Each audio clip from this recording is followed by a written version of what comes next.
The scars of divorce often run deep, but for 7 years, my ex-husband and I managed to maintain an amicable relationship for the sake of our 3 precious children. Amy, 17, Tom, 16, and Ben, 14. We had our differences. I'm a non-observant Jew, while he was raised Catholic but rarely practiced, yet we shared a common vision of raising our children to be decent human beings, allowing them the freedom to choose their own spiritual path when they felt ready. Our love story began in our freshman year of college, young and naive, dreaming of a future together. Marriage wasn't initially on our minds, but life had other plans when we discovered we were expecting our first child. Our parents, particularly mine, insisted on marriage, emphasizing the legal protections it would provide. We spent almost 2 decades together, building a life and a family, until the subtle cracks in our relationship became impossible to ignore. Despite counseling and genuine efforts to reconnect, we drifted apart, not with dramatic fights or betrayals, but with the quiet realization that we'd grown in different directions. We only finalized our divorce when he met his current wife, clearing the path for their new beginning. What surprised many was his choice of partner, a devout Christian woman choosing to marry a non-practicing Catholic. Yet in those early days, their differences seemed to complement each other perfectly. His new wife was initially a breath of fresh air in our complex family dynamic. The children warmed to her quickly, drawn to her vibrant energy and genuine interest in their lives. She attended their school events, helped with homework, and created a welcoming space in their father's home. None of us could have predicted the dramatic transformation that would follow their wedding. The changes in my ex-husband were equally startling. Throughout our marriage, his relationship with religion had been casual at best, Christmas and Easter services, the occasional wedding or funeral.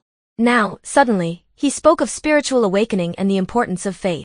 His transformation seemed to mirror his new wife's beliefs, as if he were trying to reshape himself into the devout husband she desired. The man who once rolled his eyes at religious zealotry now nodded along to fire and brimstone sermons, a stranger wearing my children's father's face. Our delicate balance was disrupted 2 years ago when my ex remarried. His new wife, a zealous non-denominational Christian, brought not only their beautiful 6-month-old daughter into our lives but also an unwavering determination to save my children's souls. At first, her religious enthusiasm seemed harmless, a simple invitation to church here, a prayer there. But soon, her fervor transformed into something more sinister.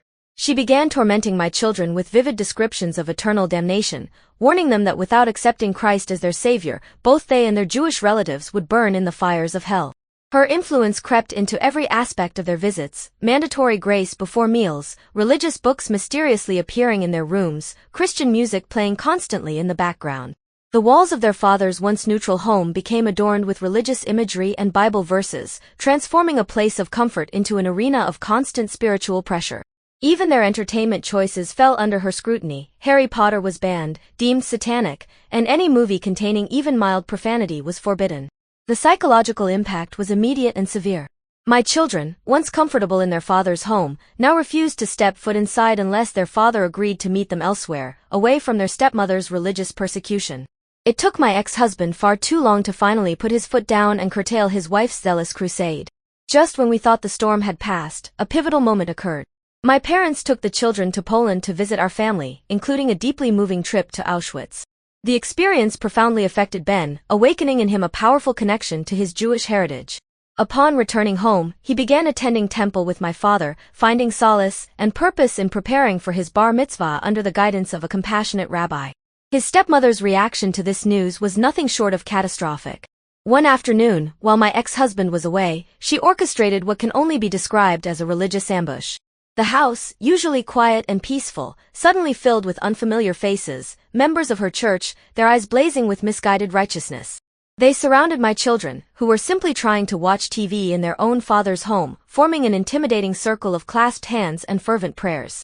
The air grew thick with tension as these strangers, led by their misguided spiritual fervor, advanced toward my children with outstretched hands, intent on saving them from their chosen path. In that moment of crisis, my daughter Amy proved herself a true guardian angel. With the quick thinking and courage that makes a mother's heart swell with pride, she recognized the danger in their zealous expressions. Before these religious warriors could lay their hands on her brother, Amy grabbed Ben and Tom, her protective instincts kicking into overdrive. She whisked them out of that suffocating atmosphere and into the safety of an Uber, her trembling fingers already dialing my number.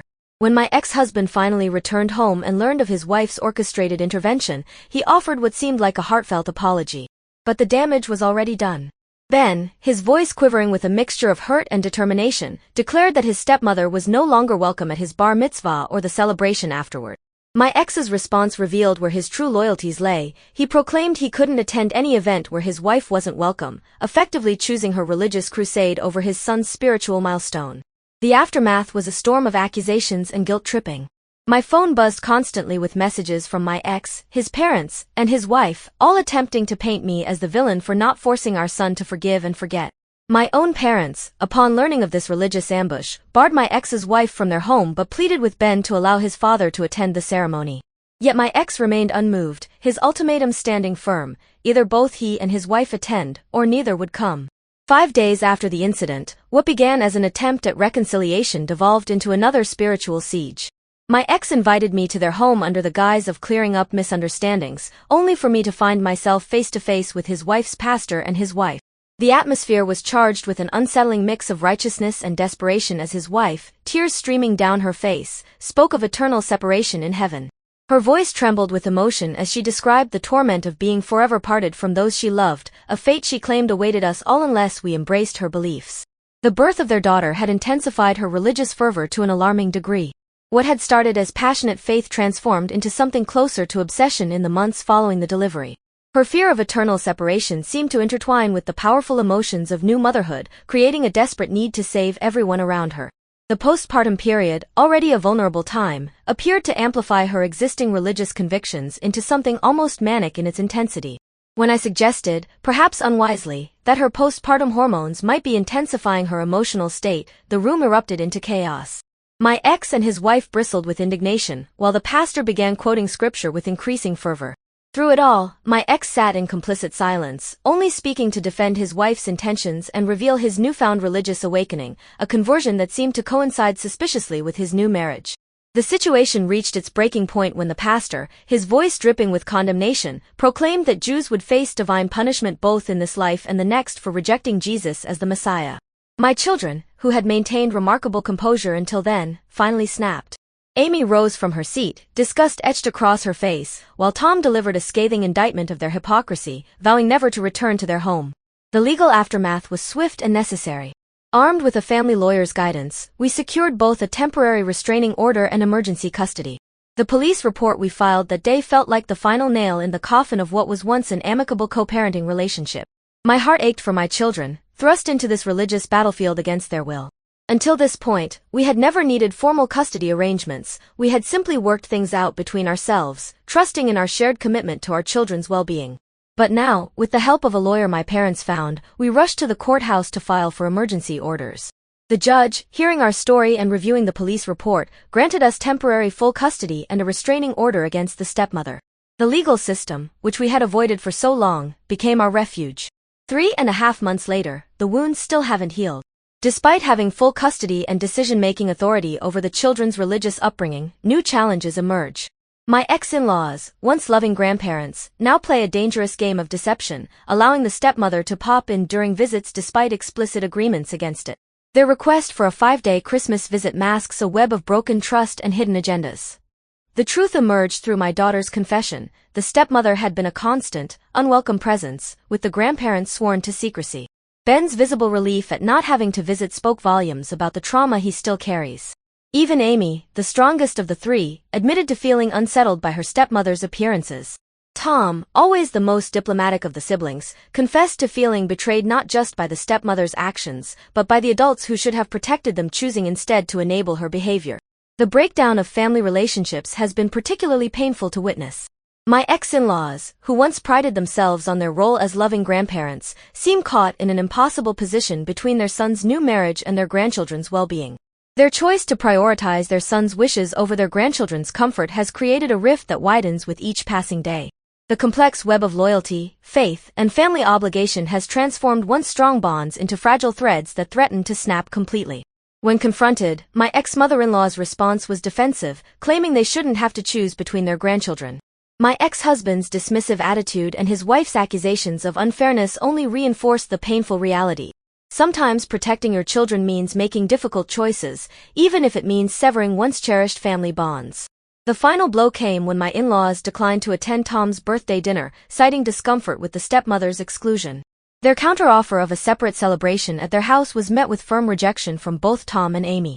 In their choice to prioritize their son's new wife over their grandchildren's well-being, they continue to dig their own emotional grave, one missed milestone at a time. Their absence from Ben's bar mitzvah, explained away with a vague last-minute excuse, had already created a rift that this latest rejection only widened. My ex remains supportive of Ben's Jewish journey on the surface. He's paying for private Hebrew lessons and has even offered to send him to Israel after high school, provided it's safe. But his actions, or rather his inactions, speak louder than his promises.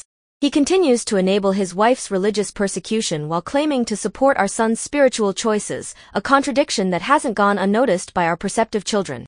The custody arrangement now gives him visitation every other weekend, though I've been flexible, allowing him to see the children whenever they wish. On his weekends, I stay with my parents while he stays in the house, an arrangement that worked until the stepmother began her clandestine visits. The court order doesn't explicitly prohibit her presence, a technicality my ex exploits while dismissing the psychological impact on our children. Looking back, I realize I was perhaps too naive, too eager to maintain peace at the cost of protecting my children. Growing up in a diverse community where religious tolerance was the norm, I was ill-prepared for this level of zealotry. But now, watching my children navigate this complex situation with remarkable strength and dignity, I know that sometimes the hardest choices, like severing ties with once beloved family members, are necessary to protect those we love most.